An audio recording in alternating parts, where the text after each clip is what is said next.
Mesdames et messieurs, bonsoir. Merci de nous accueillir chez vous. Nous sommes ravis de vous retrouver pour cette édition de 19h du journal d'Alizé Télévision ce mardi 10 janvier. Je vous propose tout de suite de voir quelques-uns des titres qui seront développés dans ce journal.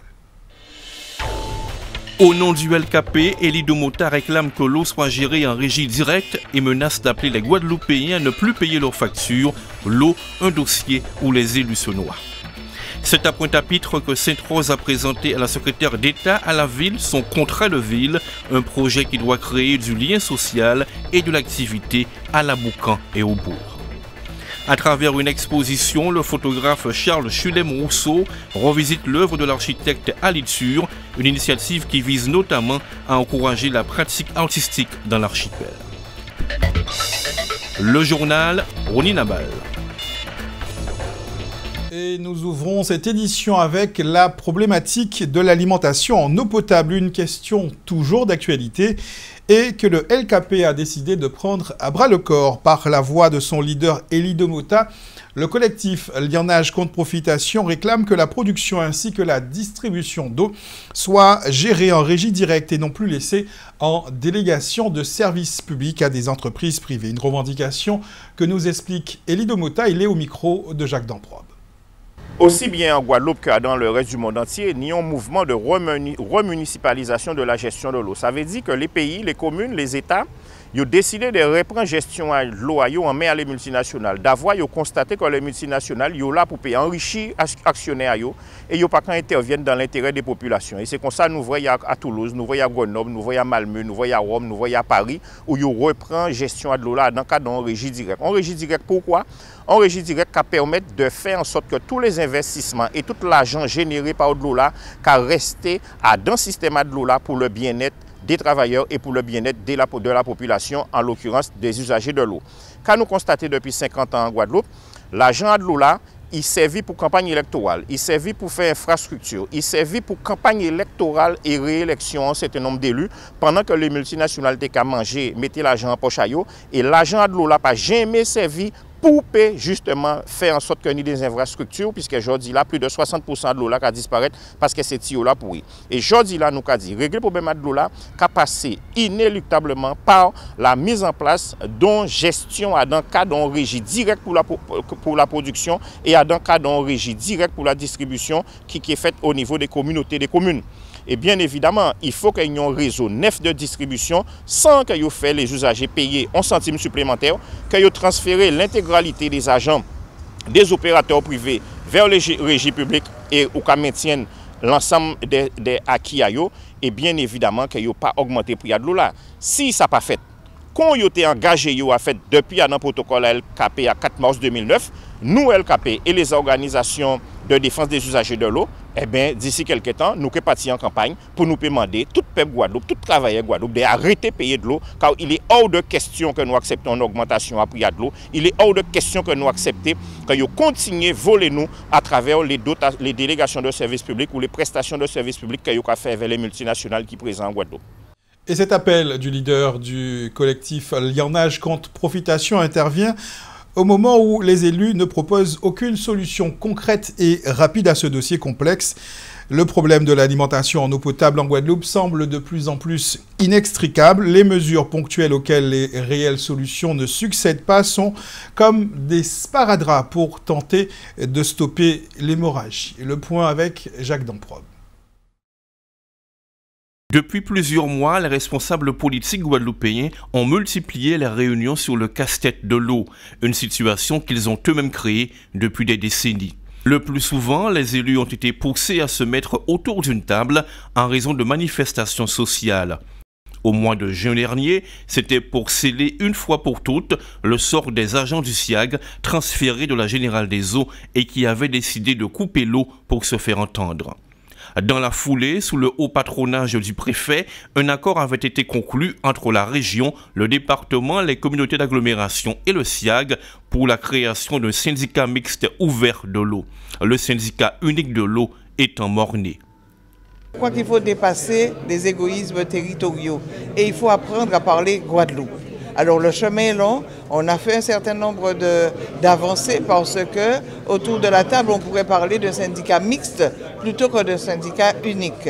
C'est un syndicat mixte ouvert qu'on pourrait commencer avec 3 partenaires par exemple et les autres rentreraient. Un conflit ouvert avec le SIAG et l'État, la communauté d'agglomération du Sud Basse-Terre a toujours manifesté son opposition à un syndicat unique de l'eau qui serait à la fois chargé de l'assainissement, de la production et de la distribution. Cap Excellence fait également bande à part. Je pense qu'on a déjà répété ce processus avec un échec à chaque fois. Afficher à chaque fois des échecs sur ce dossier au niveau de l'opinion publique ne paraît pas une bonne chose. J'ai proposé pour ma part, suite au dernier échec qu'il y avait eu à la Cité des Métiers, que nous puissions aller de 7 syndicats sur l'eau à 3, simplifiés. Marie-Grande veut rester de son côté tout seul pour des raisons qui lui appartiennent. Certains veulent travailler avec le SIAG, le nord et le sud de Grande Terre. Et nous-mêmes, le nord et le sud Basse-Terre, nous sommes prêts à travailler ensemble. 4 mois plus tard, les élus sont de nouveau acculés. Cette fois, c'est la rue et les capestériens privés d'eau depuis trop longtemps qui les obligent à faire face à leurs responsabilités. Comme il l'avait fait en mars dernier, le président de région a encore lancé un appel d'urgence pour une nouvelle réunion pour la gestion du service public de l'eau. Une réunion de plus avec les mêmes protagonistes, la préfecture, le conseil départemental, la CASBT et le SIAG. De réunion en réunion, où l'on ne décide de pas grand-chose, de nombreux foyers ne voient toujours pas couler régulièrement le liquide vital de leur robinet.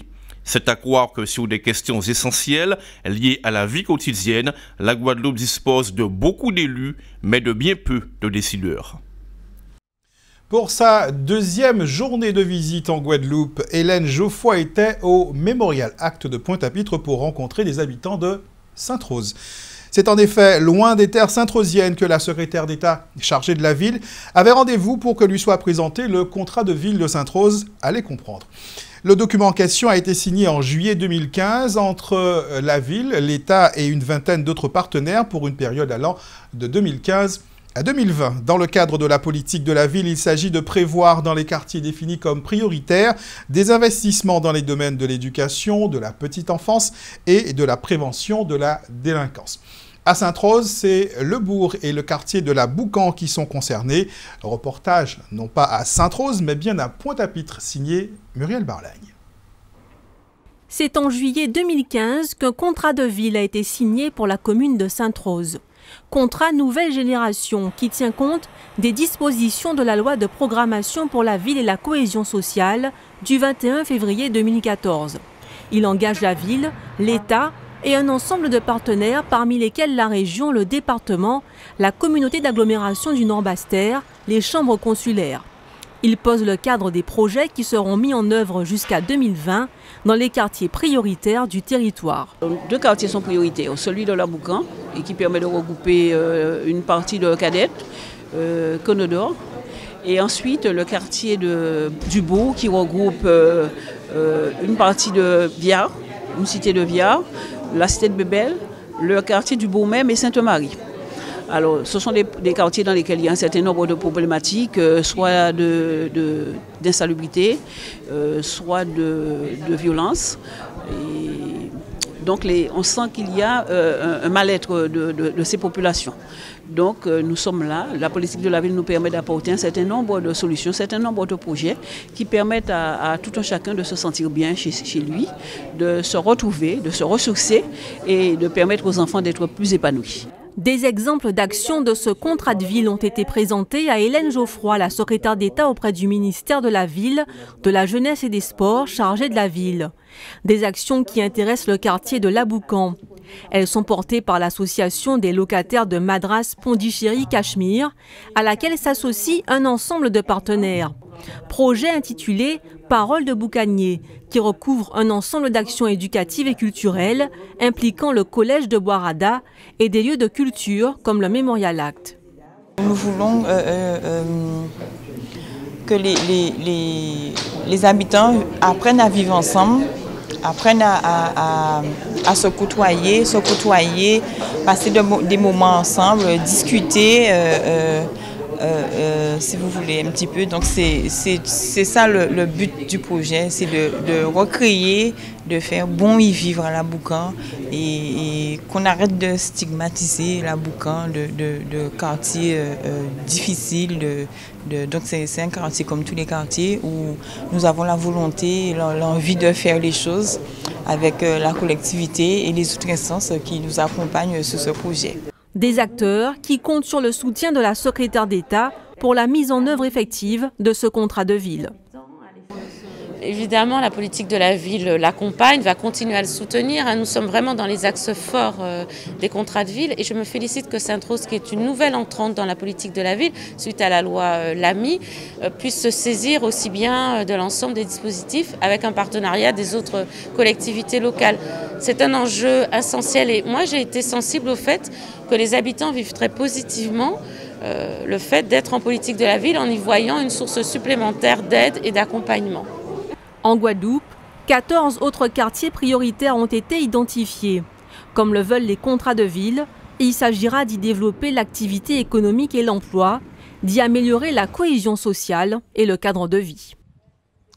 Et pour la petite histoire, sachez que Hélène Geoffroy s'est tout de même rendue à Sainte-Rose pour la visite de l'école maternelle de cadettes. Allez comprendre. Dans un instant, nous ferons découvrir l'exposition du photographe Charles Choulem Rousseau. Mais tout de suite, place à notre tour d'horizon de l'actualité dans la grande région. Nous irons en République d'Haïti, puis au Brésil. Mais tout de suite, on fait escale dans l'île voisine de la Dominique. C'est votre rendez-vous Caraïbes. Après les liaisons maritimes, comme avec la Guadeloupe, la Dominique est désormais liée à la Martinique par une desserte aérienne. Une desserte effectuée en vol direct par Air Antilles Express à raison de 2 rotations par semaine, les lundis et samedis sur un ATR 42500, soit un appareil qui compte entre 42 et 50 sièges. Le billet simple revient à 59 € et le billet aller-retour à 109 €. Les passagers qui viennent d'Europe pourront profiter des partages de codes entre Air Antilles Express et Air France. Basée en Guadeloupe, la compagnie régionale est pour l'heure la seule à effectuer la ligne entre les villes de Fort-de-France et de Marigot. Marigot, deuxième aéroport de Dominique. Guy Philippe n'aura pas eu le temps de savourer son élection comme sénateur d'Haïti. À peine élu, il a été interpellé et extradé dans la foulée aux États-Unis pour trafic de drogue internationale et blanchiment d'argent. Après avoir comparu devant une cour fédérale à Miami, il a été placé en détention sans pouvoir bénéficier d'une libération sous caution. L'audience de mise en accusation du sénateur haïtien est prévue pour ce vendredi 13, jour de chance ou de déveine. Il plaidera alors coupable ou non coupable. Entre-temps, l'avocat de Guy Philippe a accusé d'enlèvement les agents de la DEA, bras armé des États-Unis contre le trafic de drogue. Les propos politiquement incorrects du secrétaire à la jeunesse lui ont valu de démissionner du gouvernement brésilien. Au lendemain du massacre de 31 détenus dans un établissement de l'état du Roraima qui faisait suite à celui de 56 prisonniers dans l'état voisin d'Amazonas, Bruno Julio, 24 ans, avait souhaité publiquement qu'il y ait d'autres massacres dans les prisons du pays. Pour le jeune politicien, loin d'être des saints, les détenus ne sont que des tueurs et des violeurs. Des propos appréciés très modérément par le président brésilien Michel Temer au moment où celui-ci annonçait un plan national de sécurité visant à moderniser, désengorger et surtout mieux contrôler des centres de détention passés aux mains des trafiquants de drogue. Retour chez nous, malheureusement, nous ne pourrons pas vous diffuser le reportage sur l'exposition de Charles Choulem Rousseau, mais ce n'est que partie remise. On termine cette édition avec un point sur le temps qu'il fera cette nuit et demain. Sachez que des averses sont possibles sur l'ensemble des communes de l'archipel de Guadeloupe. Tout le monde sera logé à la même enseigne. Pour ce qui est de demain, mercredi, le soleil va se montrer tôt dans la matinée. Les averses possibles devraient se concentrer sur le nord de la Basse-Terre. Notez tout de même que Saint-Martin et Saint-Barthélemy ont été placés en vigilance météorologique jaune pour mer dangereuse à la côte en raison d'une forte houle de nord-ouest. Côté qualité de l'air, l'indice 7 mots prévu pour demain et de 3, nous serons dans le vert. Nous annonce donc Guader. Passez une bonne soirée sur Alizé Télévision. On vous donne rendez-vous demain 19 h pour faire un nouveau point sur l'actualité locale. et régionales.